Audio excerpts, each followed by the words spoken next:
Welcome to Feminine Roadmap Podcast. I'm your host, Gina-R-Farrar.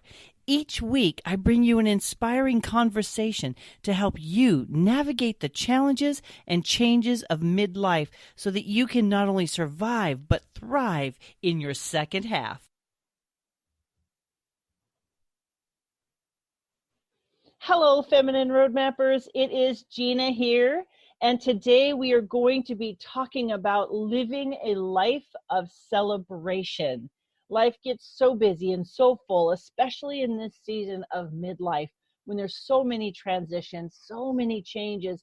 It just feels like there's so much happening. So we're going to pause in the middle of this life that we call our peak life, our midlife, our second half. We're going to talk about celebrating. Not just on the big occasions, not just the holidays, but celebrating life, as well as celebrating the other people in our life so that they feel seen and heard and loved. And to talk about this topic with me, I have sherry-richert-belul. She is a coach and an author of Say It Now, 33 creative ways to say I love you to the most important people of your life. So, Sherry, thank you so much for being with me today. Gina, I love this. I'm already having a great time. This is already a celebration being with you. I have to tell everybody that if they've heard me mention Brendon Burchard, which I'm sure they have, I bring him up as my virtual mentor many times.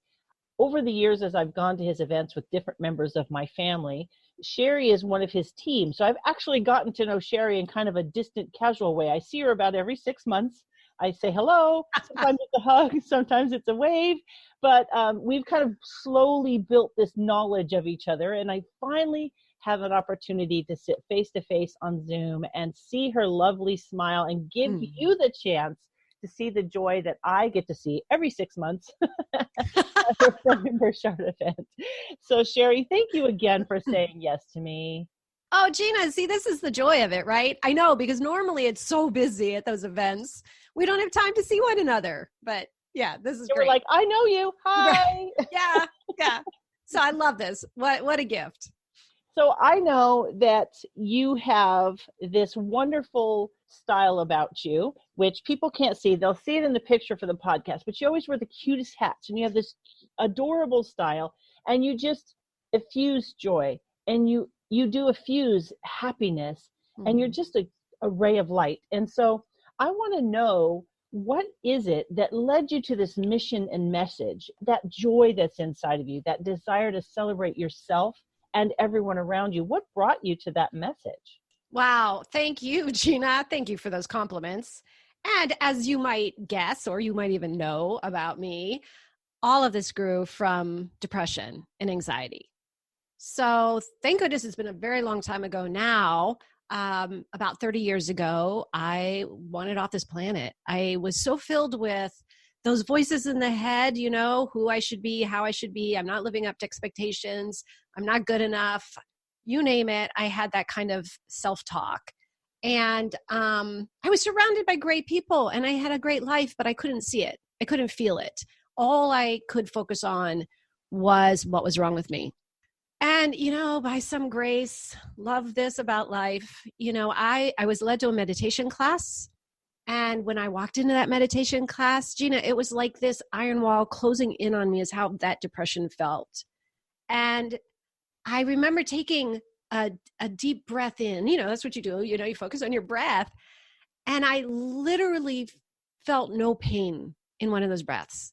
Which for me, I thought it was that, right? I thought it was solid. I thought that there was no way out. And I tell you, that was like a tiny pinprick of light in that wall. And anybody who's ever been depressed to any degree knows that the smallest amount of joy, the smallest amount of light changes everything. Because you can go toward it. And so that was the very beginning of this 30-year journey. And I'm so grateful. Wow.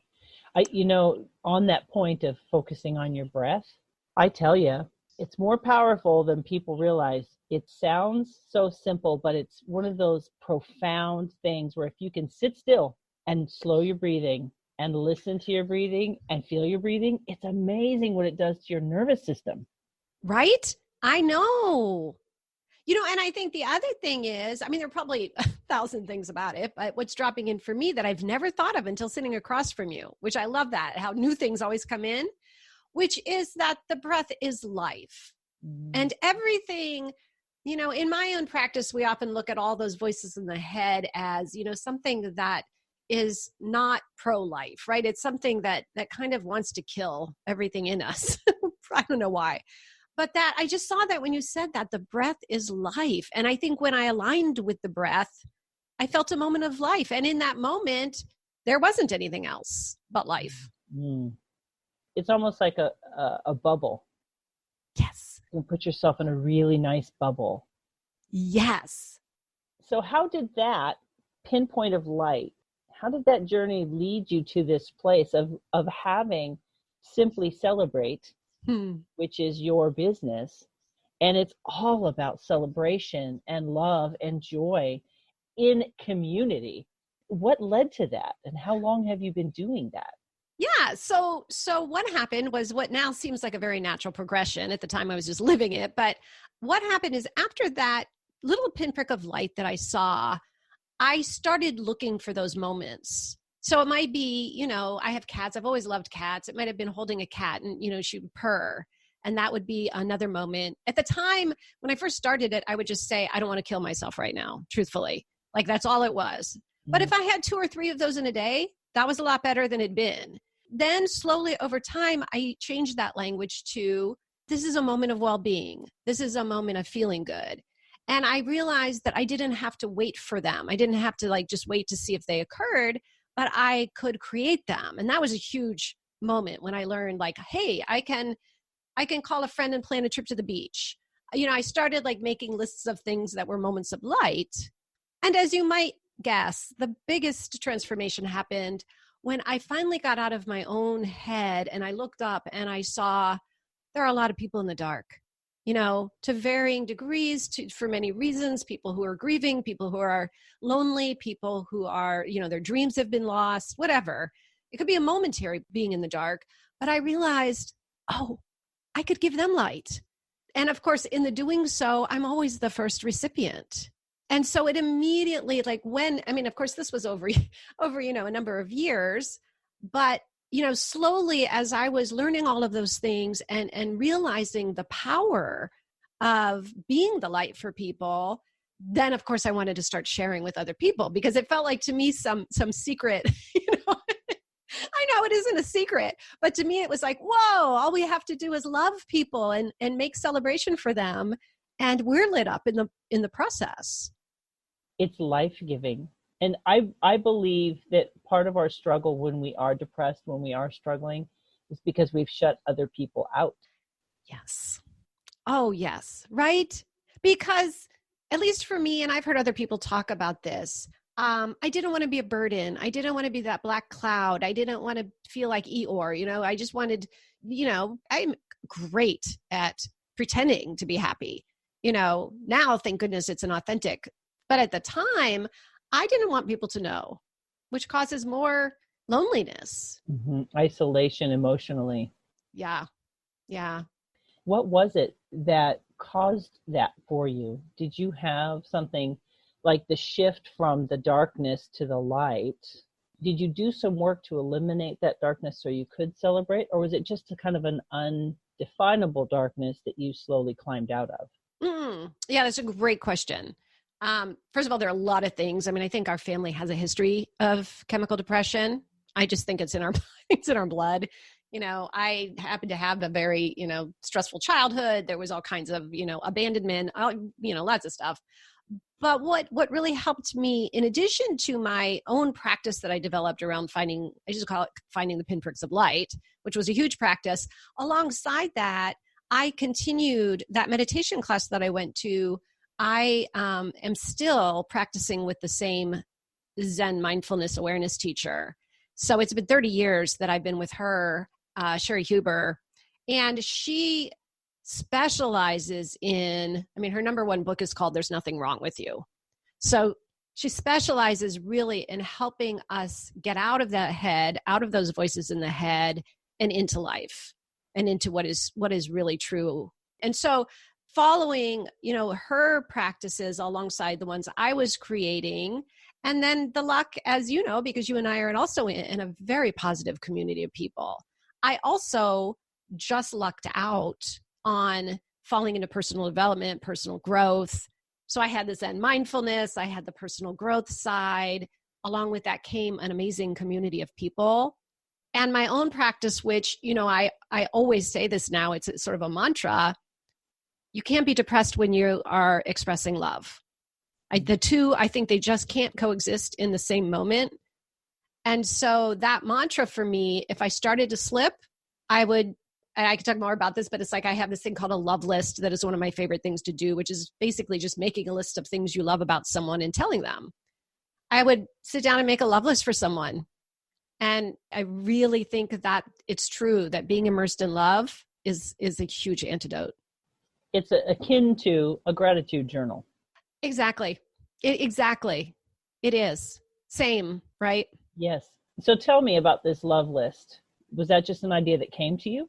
Yeah, well, fortunately, it actually had come to me many years before. So the first one I ever made, my mom was turning 50 and she's 82 now. So that was a long time ago. So it was a few years before all of this other stuff happened, but I had dropped in, right? How life gives us these amazing ideas. I had just gotten that idea that for her 50th birthday, I wanted to tell her 50 reasons I loved her. And I ended up easily coming up with 100 of them. And I put them on some really pretty paper. And the truth of it is, at that time, I was still a pretty young woman. I mean, I thought I was so old at the time, right? But I was in my 20s. And I had taken her for granted in a lot of ways. Again, I had sort of a tumultuous childhood. And there were stories I was telling myself.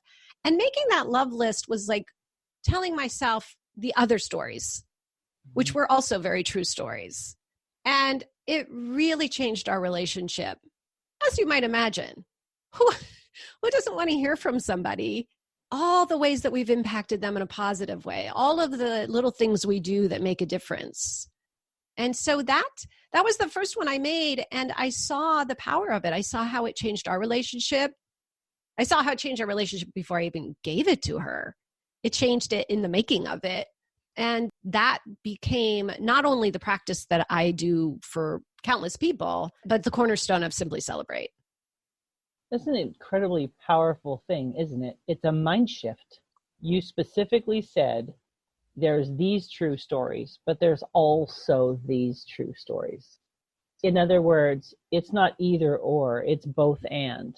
Yes. Gina, that's beautiful. You're so right. You're so right. And I do think that in many cases, not always, but for some people particularly, our minds are conditioned to go to the negative and only see. There's a great quote by the author of Rick Hansen, who wrote Buddha Brain. Do you know that book? Yes. Yes. Do you know? So he has that quote that our minds are like Velcro for the negative and like Teflon for the positive. I've never forgotten that because it's so powerful. But he says, if you focus, I think it's 18 seconds. If you focus for 18 seconds on something good, then it sticks. But the negative will stick immediately. I hate that. I know, right? But I think what you're pointing to and what you're seeing is exactly that intentionally focusing on those other stories really does change everything. And it's not denying the other feelings. It's not saying that's not there. But I think more and more, and especially over the last couple decades, I've just seen that it supports me more to go to those positive places. I love that you said it doesn't negate the other feelings. Somehow our pet stories are just that, they're pets, and we're afraid somehow to let them go because in a lot of ways they define us. We've allowed them to define us. They've become our truth. And like you said, there is some truth, but one of the things that's been crossing my mind is when we have a story, it really is only from our perspective. Not that our perspective isn't true, but there's more than our perspective in the conversation. And if we never get out of that one-way conversation, the stories we tell ourselves, we really don't know the greater potential, the greater wisdom, the greater truth in the whole story. And I'm very guilty of that. That's why I'm coming to that like, aha. Oh, Gina, yes, yes. And it's funny, as you were saying that, I just remembered something. It was really great to remember because it sort of slipped my mind for a while. But a few years ago, I found one of the professors. She was actually dean of students at my college. I looked her up and found her and wrote her a letter to thank her because she actually was the first kind of therapist. That was a really tough emotional time for me. And I wanted to thank her for what she had done for me. And she actually called me. We got on the phone, and when we're talking, and I said, "Oh, thank you. You don't know. You kind of helped save my life." And she was like, "Wow. When I think of you, I just think of you as this ray of light." And I was like, "What? What is she talking about?" But I think it's pointing to what you said. There was this whole other side of the story that just, in my mind, I was a depressed person, right? And to hear somebody else say, "Well, when I was with you, you just brought so much light and love and joy." And it was very interesting. We're basically celebrating something. We're either celebrating the negative or we're celebrating the positive. That just totally came to me. It's still a conversation about celebration, is it not? Oh, Gina, I feel like I want to say, stop the presses. This is so big, right? And it's so, you're right. And I think this is a really, I'm going to say it because it's just dropping in again out of nowhere, but I'm fond of saying depression and celebration are two sides of the same coin. And I think you're hitting upon it. I think that you're right. We're celebrating something. And when we take the time to be mindful and quiet down, which is, I'm sure, what happened to me when I started becoming someone who meditates, we do realize often, and I want to be very careful about this, but often we have a choice, and there are certain times when, and I know there are there's depression, and then there's depression with a little d, right? There's all kinds. Yes. But a lot of times we do have a choice what we're celebrating, as you're saying. Yes. I think the power of the story, like I said earlier, there's a comfort there's an identity to what we're choosing to celebrate.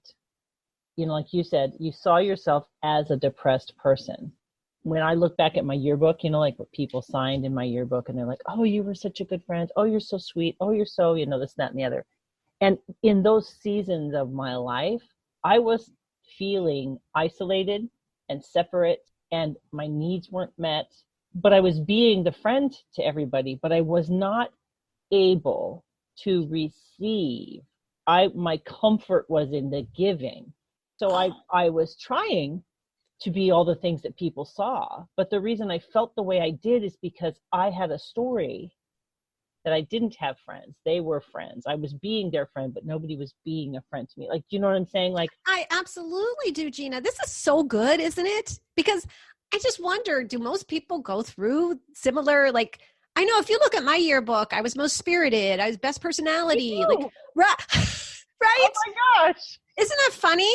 And yes. So, but to me, I was an imposter, because I think it's what you're saying. It's not that I wasn't, now looking back, I can really understand that idea that I was a depressed person was a story. I wasn't seeing the whole picture. I was depressed, and I was also fun and joyful and giving and loving. But I think what you're saying was also true for me, is that I wasn't letting in those other stories. Yeah. And so if I didn't let them in, they weren't a part of my, my inner dialogue. People on the outside had a whole different. Yeah. This is so fascinating. I had no idea this is where we were going to go. It's really something to consider, because we're talking about living a life of celebration. So technically, what we're kind of feeling is we're all living a life of celebrating something. Yes. The question is, what are you celebrating? So how can you, in your mission and your passion, if somebody's listening and this is maybe a difficult thing for them to hear, what are some of the things that you help people shift their celebration toward the positive, the joy, the love, the light? What are those things? Yeah. Well, and I think that the first step with what you're talking about, and this sounds kind of wacko, but I really think part of it is celebrating the darkness before we're able to find the light. So for instance, I would do things when I was really depressed. I would buy myself bubble bath that I really loved. I love eucalyptus for some reason. And so this was like when I was finding my way toward a different place, that I would actually kind of celebrate being in the tub and crying, but doing it in a way that there was an added comfort or a little bit of joy. Or I have blankets that people have given me that maybe I've had for years that are really cozy. And so a celebration might be, I'm going to let myself curl up in that blanket and feel what I'm feeling, but doing it with almost as if I'm my own best friend who's taking care of me. Oh, honey, can I get you your favorite tea right now? Can I, you know what I mean? It's that which moves it from a place of I'm trapped, I'm a victim, there's no way out, to that kind of, I think we all know that there's a beautiful, loving, celebratory intimacy that happens in tough times that brings a deeper connection. And I think we can celebrate that when we're depressed, when we're exhausted, when we're grieving, when we're going through a hard time. That's interesting. Celebrating the darkness almost has not a glorifying it, but it's also what I'm hearing you say is it's like you're holding a space for it. You're allowing it to be what it is, but you're not nurturing it toward the darkness. You're softening it and trying to bring it toward the light. Is that? Yes. I love you. I love how you're very perceptive. This is so great because I feel like you're really, it's beautiful the way that you can give voice to these it's a very subtle thing. It's a very subtle thing because you're right. It is not glorifying it. I often think of this sort of thing as a small pivot to the light. And so the way that you said that was perfect, that it's like, instead of heading to that, to me, it was a pit. I always just called it the dark pit, right? Yes. It's turning my head away from the pit and over here to where the light is. And it can look, everything around me can look the same, but my focus is slightly different. And again, I think there's a small bit of disidentification from that pain, because what's happening is I'm moving from the place of being stuck in it to someone who's aware that I can help myself out of it. And that's a really different thing too. When I have that, and I do really use that word honey a lot, like, oh, honey, I see this. What can I do? What do you need right now?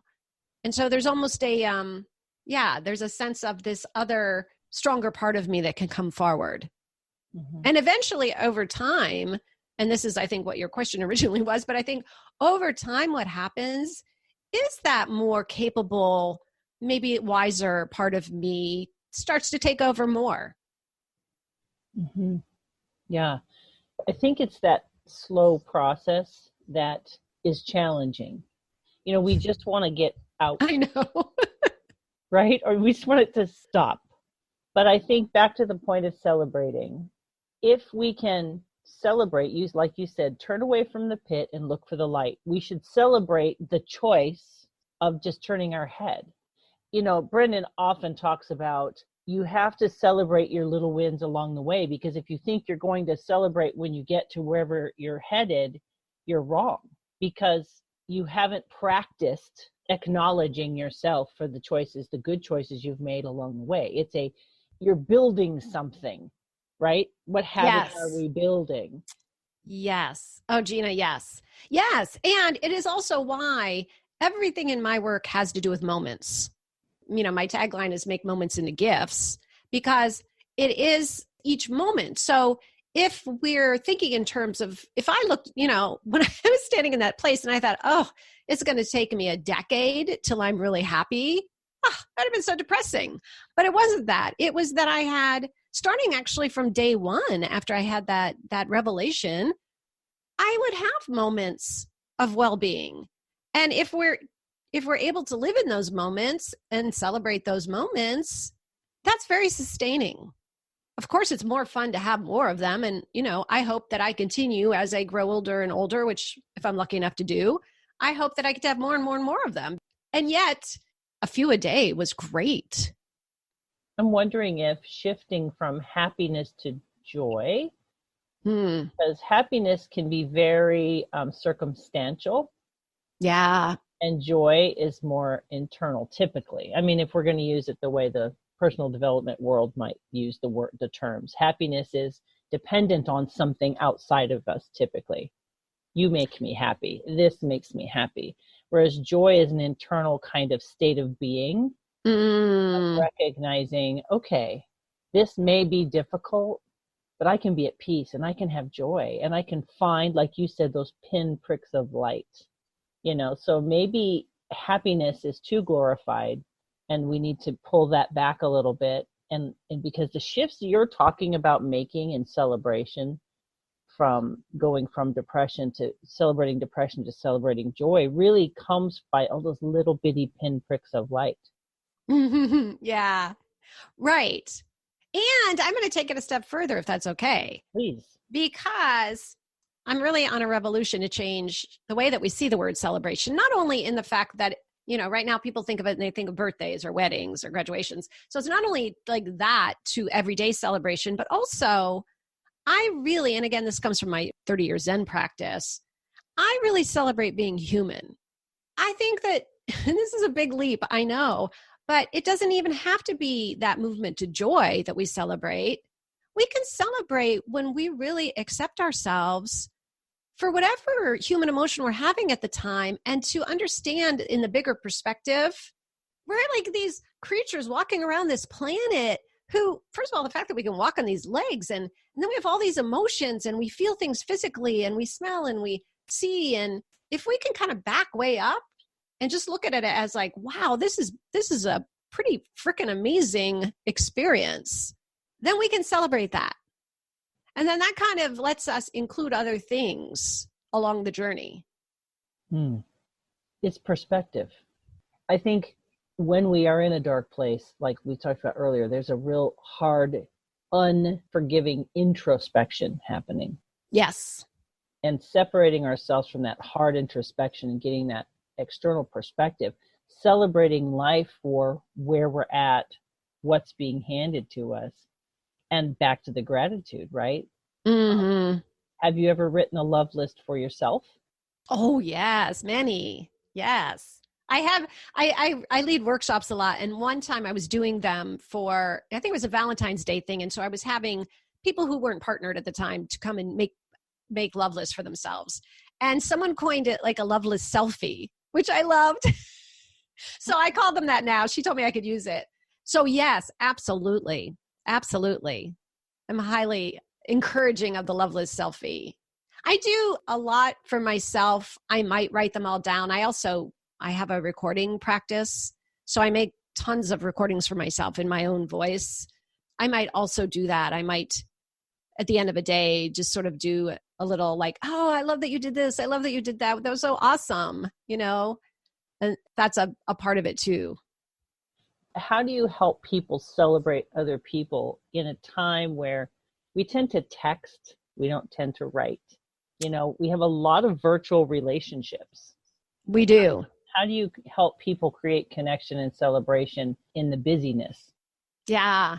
Well, so I've already talked about the love list, which is one of my favorite things. And I'll just say a little bit more about that, and then I'll tell you about a few other things. But the thing about the love list is that I do encourage people to do it in a written form. Of course you could verbalize it to someone, and that is one thing, but I encourage people, you could put them in fortune cookies so people break them open, so you have a different thing you love about them in each fortune cookie.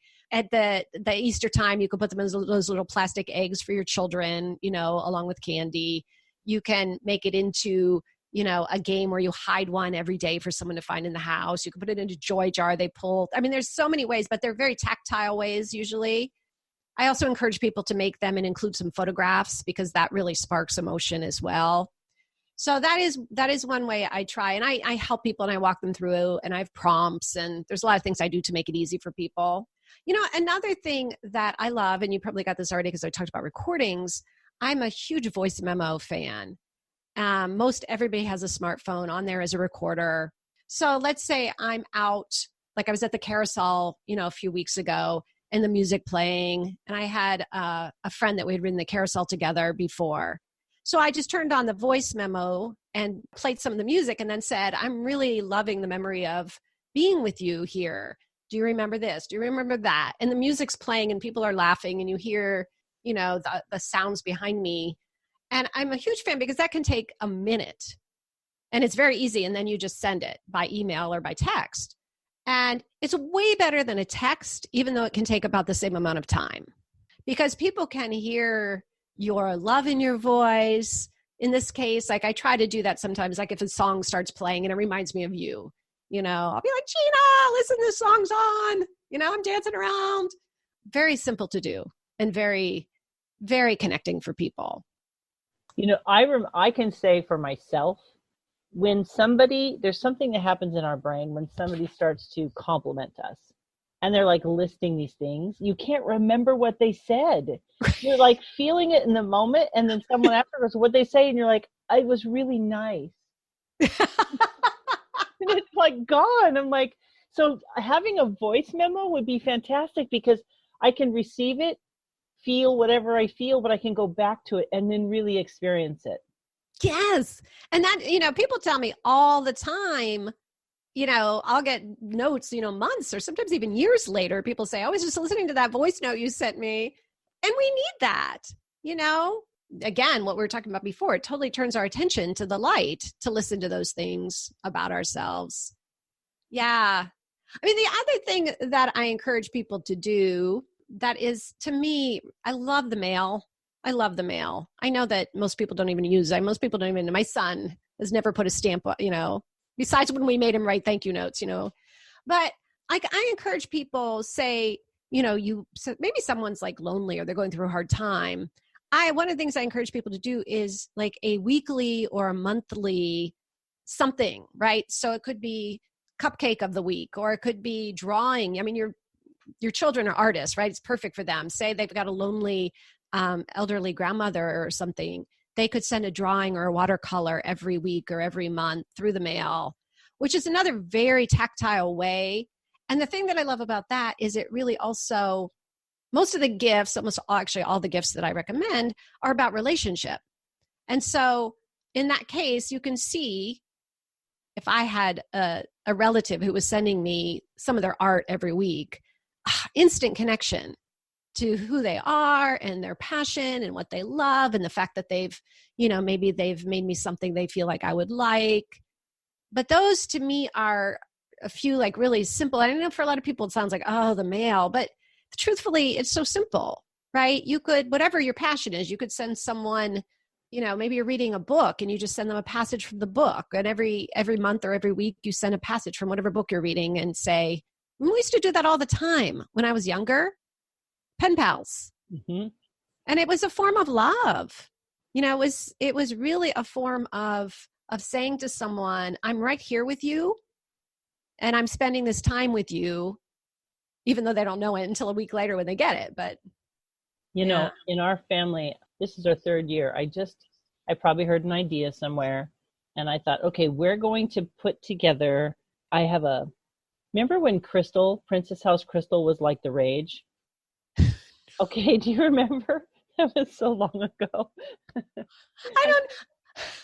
I probably was alive then. But I just don't. You're the same age as me, but it was like, when I got married in 1990, it was like, people were like, oh, Princess House. And they would like give it to you. And I remember being like, so what do you do with this? It was like this really delicate glass thing. And I'm thinking, I don't think this is going to work for me.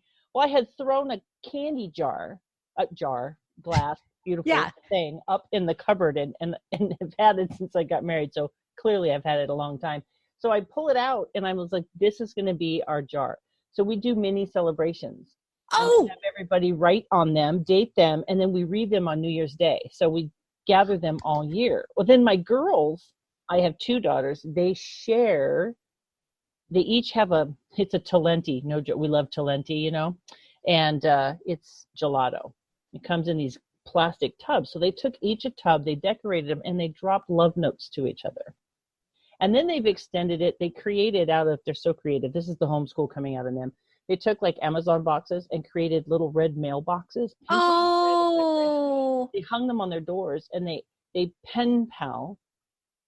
Gina, this is beautiful. So in our house, we actually do several practices of celebrating each other, writing notes to each other and that sort of thing. But I think, you know, I totally feel what you're feeling. Like that is something that we do. And they've kind of restarted some pen pals with friends that they used to write to. And there's something about getting, you said mail. When something comes in the mail, it's like so exciting. It is. And I just want to pause for a moment and really, you know, acknowledge that. Like, look what you've created in your family. It is so beautiful. And it's a practice. I mean, so yes, we can say like, oh, it's so wonderful to receive those notes. But then there's so much more to that. There's so much more to that. There's who are we when we're practicing with our children how to love better, you know, which is really what I think that is. You know, it's really beautiful. It's a gift to watch them love each other. Absolutely. Yeah. And to their creativity, like you're saying, to use that in those ways. And I think that's definitely, I mean, I'm so glad you said that. It's something that I often will encourage people at their place of business to do, to put out, I call them mailbags of love, right? You just put out mailbags with everybody's name on it and you leave them out and people can drop in a note, you know, but of course you can do it at home, right? So I think part of it, and again, what you're pointing to with your children is it is a practice to be learned. And I think that you probably fostered that in them is my guess. I tried, yes. Yeah. I'm an only child. So one of my goals was to have them learn to appreciate and celebrate the gift of having a sister. I'm like, God gave you this person. I said, and no, I guarantee you, this is when they're little, other people will come and go. But this person is yours forever. Oh, it's so beautiful. Yeah. And it's reminding me of something similar, but just a tad different, which is kind of maybe another version of the love list, but I love for families, which is, say, for you to interview one of your daughters about the other one, or for your daughters, you know, to interview you about somebody else in your family. Like I love, and this could be audio or they can be video.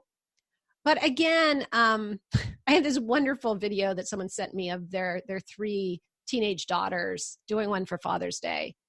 And man, they each brought out their creativity. You know, it was goofy. It was fun. They had the cat expressing what the cat loved about the father, right? Just those things can be really fun too, as just a variation and to bring a different kind of energy to it. Mm-hmm. You know, but again, it's these days with our smartphones, things like that are so simple. That's so true. I love that idea because again, you know, we're fans of writing, books, paper, pens, you know, we're kind of addicted to paper around. Yeah. Yeah. But to see someone, to hear their voice saying it, like you said, celebrating with as many senses as possible. Yes.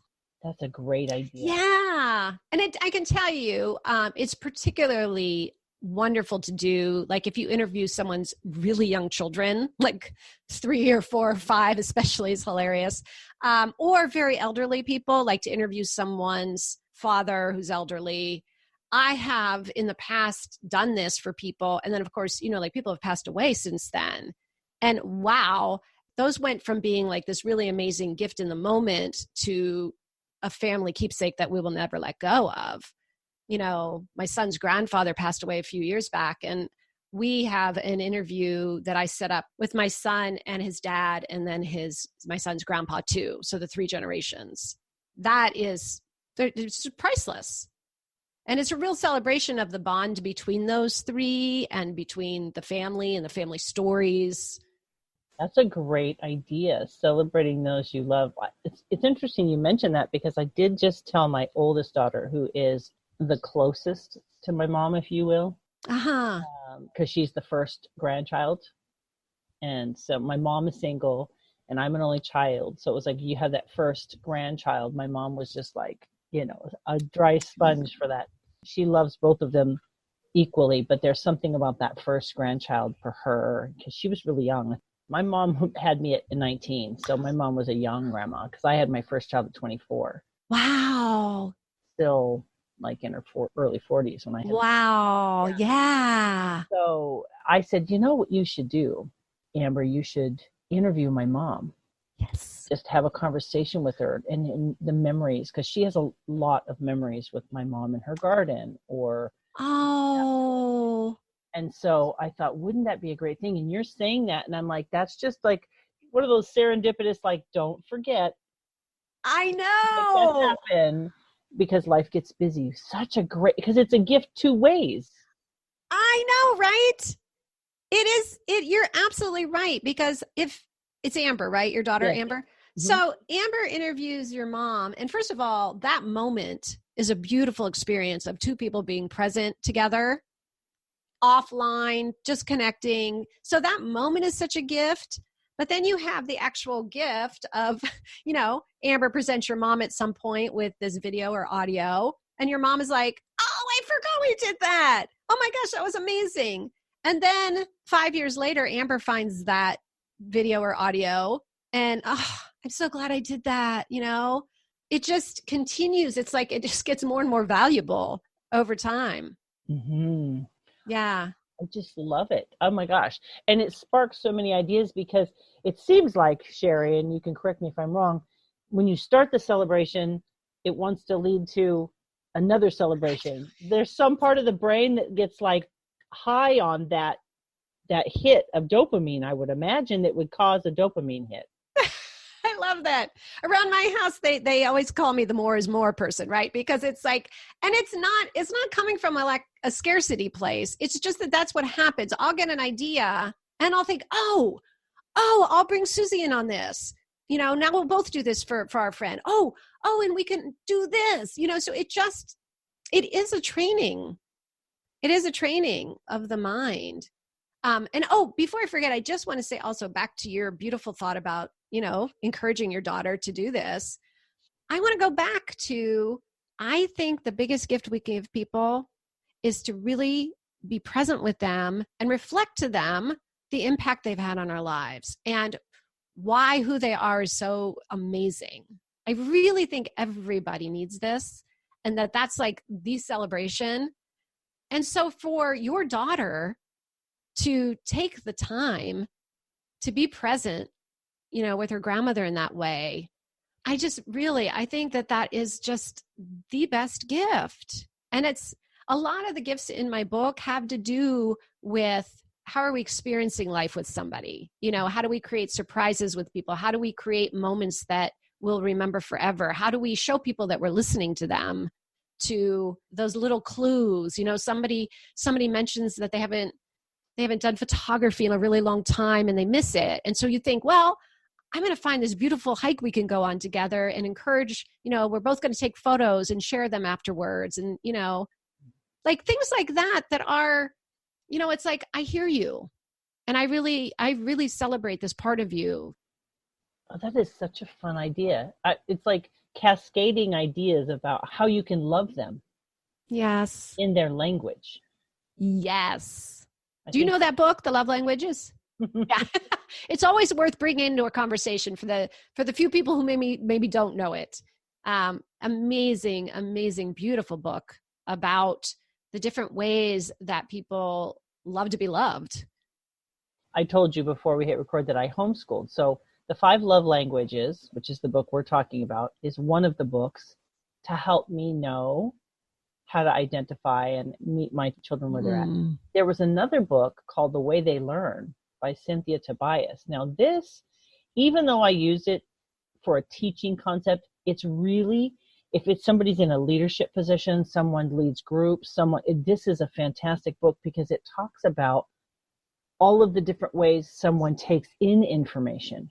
Ooh. Whether they're kinesthetic or they're verbal or they're audio or they're visual. And so it's like in my head, of course, all these years of things that have been shoved into my little brain, I'm thinking, this celebrating someone's life, the better you understand them, if you can reflect Yes. on them, like how have they shown you love, typically gives you a clue. It does. Oh, that's so smart. You are so right. It does. And we can ask people, that book, I think, has made it really handy to have that conversation with people. A lot of people know the book. If they don't, you can just bring it up and like, hey, I'm curious. What is it for you? Because you're right. There's those little cheat sheets. They don't have to read the book. Oh, I love that. Yes. And I'm so glad you brought that up because that is a really important part of it, right? So it is about acknowledging and appreciating people and seeing them and, noting, the impact they've had, but it's also doing it in a way that speaks to them, Connects with their heart 100%. Yeah. So for example, I do also encourage people to do things like someone has like a really messy office and they're always complaining that they can't find anything and they hate working there.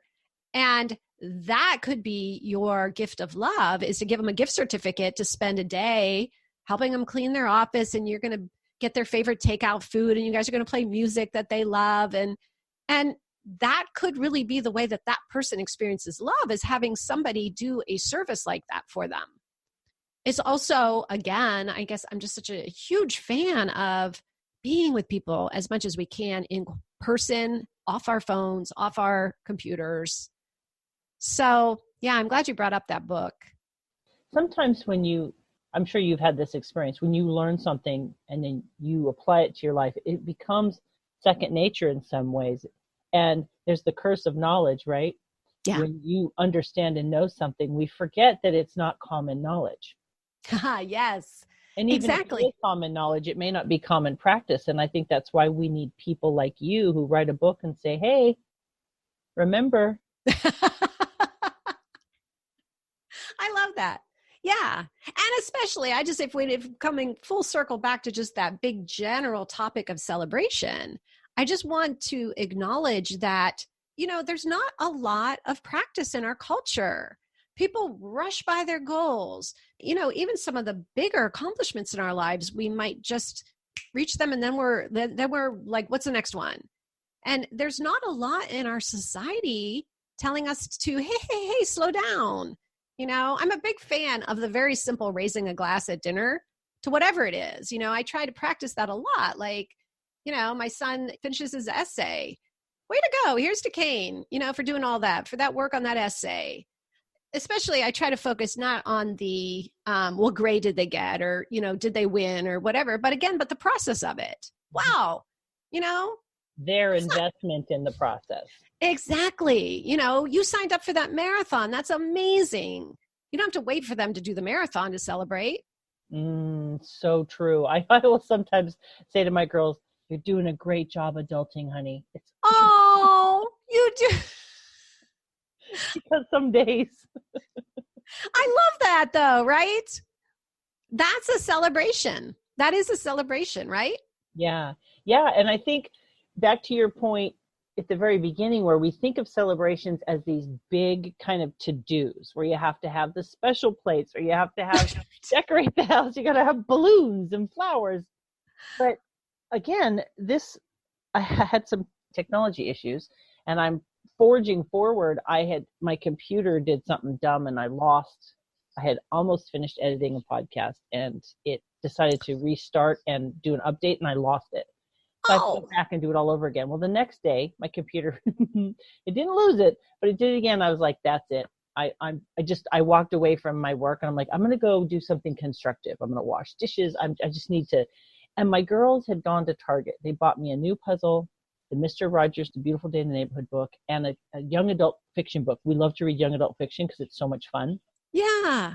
And then they picked like 3 flowers from our yard and put them in a vase and lit a candle. And they were just like encouraging me, because I was just like, I can't believe it. Because I've lost everything once because of bad guys, a virus. So thinking of celebration, it was, they knew my love language.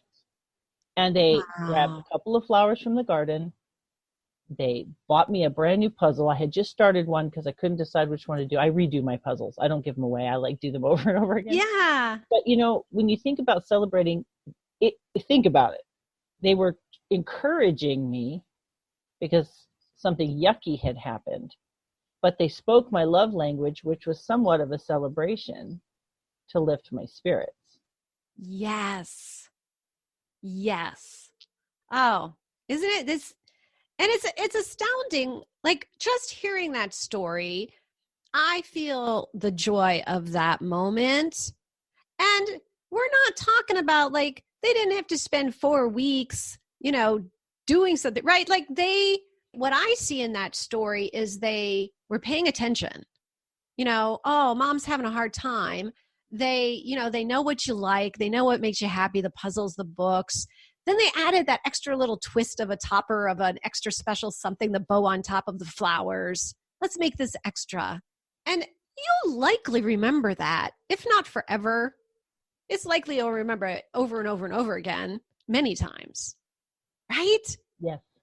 And that's the beautiful thing, too, about calm celebrations. Sometimes I call them magical moments. Like those magical moments we create for people, especially if we intentionally, reignite them, which I like to do, they're enjoyed over and over and over again.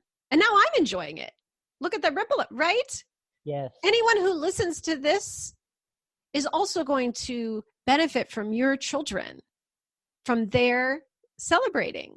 It's phenomenal. And that joy that we share, again, is a celebration. Like, you're celebrating with me something that happened earlier in the week, right? Oh, it's like the most beautiful fun house of mirrors, isn't it? Yes. I love that.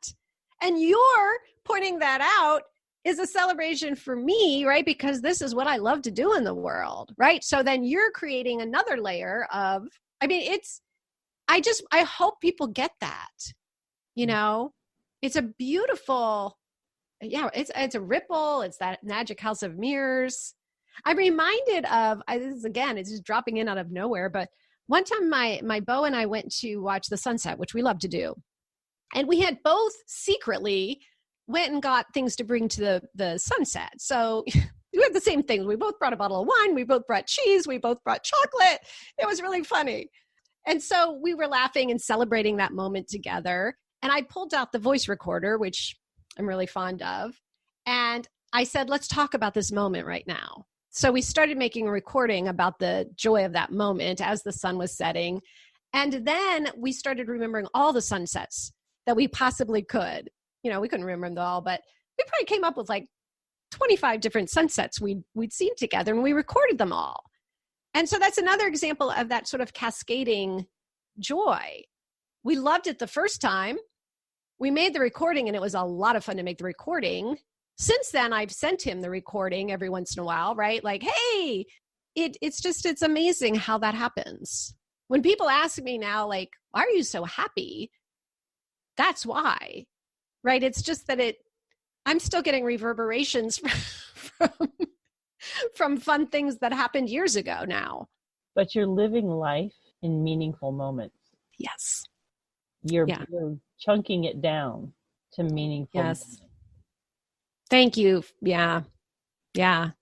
That's why my tagline is make moments into gifts, because it is a gift, right? Just like you and I right now, this is an incredibly meaningful moment for me. I'm watching, and people can't see it, but you have these beautiful paintings behind you. We're having fun. We're laughing. We're seeing new things together. It's one moment in time, and I'm here with you completely, loving it, right? Yes. And then I'm sure next time I see you in person, knock wood, that happens again, soon, we'll be like, remember when we got to have that podcast? That was so much fun. I actually met someone at a growth event, that one of the ones that Brendan does, and I've met three that I've invited to be on my podcast and have developed relationships with. Wow. Yeah, just women that had a story that I wanted to share. And so, this idea of celebration is almost like rising bread in my head. Say more. Do you know what I mean? it's like growing all the ideas. I'm like, oh my gosh, where do I start? You know? And so if other people are feeling like me and they have the celebration dough in their head that's rising and they feel maybe like they don't know where to start, what are 3 kind of really fun, or we've talked about a lot, but how can you help someone? Maybe let's think of someone who's maybe a little in the darkness, find a prick of light. Yeah. Someone who is maybe trying to figure out how to correct a relationship or trying to figure out how to reconnect. Let's broaden it a little and give me like 3 really sweet kind of gifts to help create those meaningful moments. Oh, Gina, that's beautiful.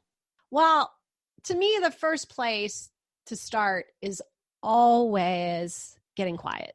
And that might be standing outside and closing your eyes and feeling the breeze and just feeling who you are in your body. And I think that that's necessary for any next moment of celebration, is really being able to know that we're here.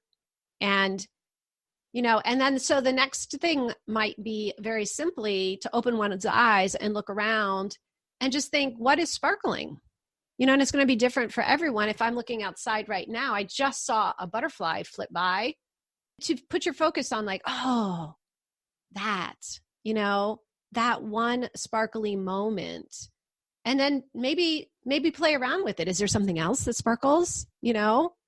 Oh, look at the way that the leaf, the sun is hitting that right now. Oh my gosh, look at the way the clouds, just to allow yourself 1 or 2 or 3 pinpricks of light and really take them in. And not, I think what the mind wants to do is to poo-poo that. Ugh, what is that? That's nothing. But it's everything. It's everything. Because like we were talking about earlier, this is going to take that pivot to the light.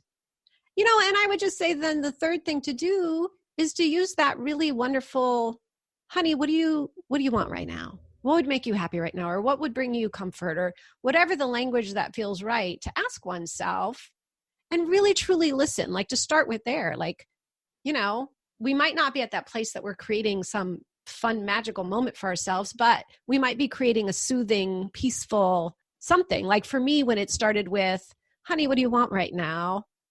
I just want to read a book. I just want to read a good book and, wrap myself in that. Yeah, let's do that. How about if you wear those fun socks you love, like that, like just to treat oneself like that. It's that celebration, right? It's the socks, it's the candle, it's the book. It's not a 10-piece brass band, right? It might be someday, I'm not ruling out the brass band, but it is also the butterfly. It is also the socks. It is, you're right. It is whatever is that pinprick of light for us, which again, I think it changes for everyone. Mm-hmm. But I always start with getting still or getting silent, because if we're not present to it, just like you and I were talking about those experiences in high school. Wow, did I miss? I think I missed a lot because I was up here being hard on myself and thinking my life was the wrong life. When the perfect, wonderful life was right there. Isn't that true? And so as we, wrap up and think about the celebration, you said it best. It's creating magical moments daily, getting into the habit.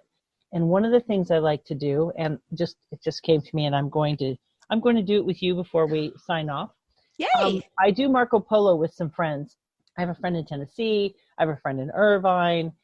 What we do is with one of them, I started a gratitude practice, a third person. Her life right now has taken her in a different direction, so I haven't had the chance to do it with her. But I started it with her, forgot that she was the one I started it with, and then did it with another friend.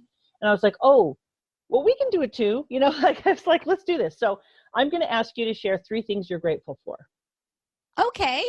Go ahead. I love this. Well, Gina, first of all, I'm so grateful to have had this time with you. I feel like you've brought me to life in new ways. You've helped me see new things. Amazing gift to be with you. I am also so grateful. I had a dream last night that my son was a baby again. And I just woke up being like, oh my gosh, I'm a mom. I'm a mom and I love my son. I'm so grateful for him. He's very funny. He's bringing me joy in unexpected ways every day. And I'm grateful. The last thing that's just dropping in this moment is that grace that led me. I wanted off this earth. I could have very easily not been here. I'm grateful to be here. Grateful to be here. Well, I'm going to kick it off with, I'm grateful you are here. I really am, because isn't it funny? Because of all the people, these events run 2,000 to 3,000 people. I've always been connected to you somehow. My girls know who you are. When I said I was interviewing you, I'm like, the lady with the cute hat. They're like, oh my gosh, Mom, that's so great. We love her. And so like we're connected to someone we don't really know, but now we know you. And I'm so grateful that our paths crossed, and really crossed in moments, because you're busy. But I'm grateful for those momentary connections. I think sometimes like it's just built over time. It's been such a gift. I too am grateful to be a mom. I'm grateful for the friendship my daughters have with each other, and the joy that it brings me to watch them cultivate their friendship and their relationship.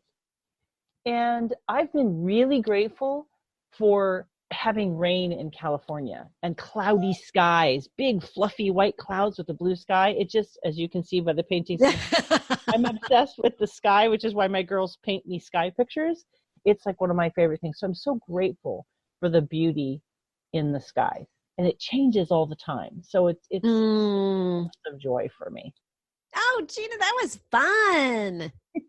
Now you can start it with all your friends. I know. It's a great way to end a conversation, because you can cover a lot of things, high and low, deep and wide. And if you just settle down on 3 things you're grateful for, if the conversation's been difficult, it helps to reset, and it's a pinprick of light. So I want to thank you so much for, over the years, being open to remember, because I mean, you see the thousands of people. I'm only seeing, I'm an audience member, right? I recognize 4 people. You guys are like, no, I saw 3,000 last time too. So thank you so much for saying yes to me, and for sharing your passion and your mission and your joy, because having someone like you that's just a ray of light and has such a deep desire to spread light in the world, it's such a gift. So thank you so much. Oh, Gina, this has been so much fun. I love you. I'm so grateful. Thank you. We've gone to the next level. Yep. So today, friends, I've been speaking with sherry-richert-belul. She's a coach and the author of Say It Now, 33 creative ways to say I love you to the most important people in your life. And if you head on over to www.feminineroadmap.com/episode 157, when you get there, you are going to find links to Sherry's website, simplycelebrate.net, a link to her book. And while you're there, please leave your name and email address and become a part of my tribe. I periodically send out emails of encouragement and share what's going on. I would love to have you be a part of my tribe. As always, if you have not yet subscribed to Feminine Roadmap, please subscribe and please share. And today we've had a wonderfully life-giving conversation about celebrating life, living a life of celebration, not just on big occasions, but also celebrating other people. So today, my friends, take the time to get quiet, open your eyes to see the beauty, the joy that's around you. Give yourself credit for the hard work that you're doing, the things that you're struggling through, the ways that you're overcoming. Give yourself credit and celebrate showing up for life today. What a joy it is to be given the gift of life. I'm so grateful that you listen to this podcast each week, that you give me some of your precious time to share these conversations, grabbing a cup of something wonderful and sitting with me as your girlfriend and just enjoying a conversation that helps you feel a light, some love, and some encouragement. I'm so grateful for you, and I look forward to sharing more and more amazing people with you in the future. Have an amazing week, my friends. Talk to you next week. Take care. Bye-bye.